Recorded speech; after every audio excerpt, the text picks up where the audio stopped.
نصر الله والفتح ورأيت الناس يدخلون في دين الله أفواجا فسبح بحمد ربك واستغفره إنه كان توابا الحمد لله অতকার পূর্বকালী জেলা বাংলাদেশ মুজাহিদ কমিটির উদ্যোগে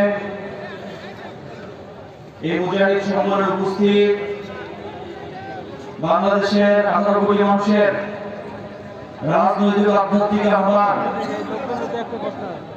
এদেশের বঞ্চিত মানুষের, এদেশের মুক্তিকামী মানুষের নেতা হযরত পীর সাহেব জন্মই এবং সামনে উপস্থিত রয়েছেন পটুয়াখালী 1, 2, 3, 4 চারটা আসনের বিভিন্ন স্তরের আমার ভাইয়েরা এবং নেতৃবৃন্দ।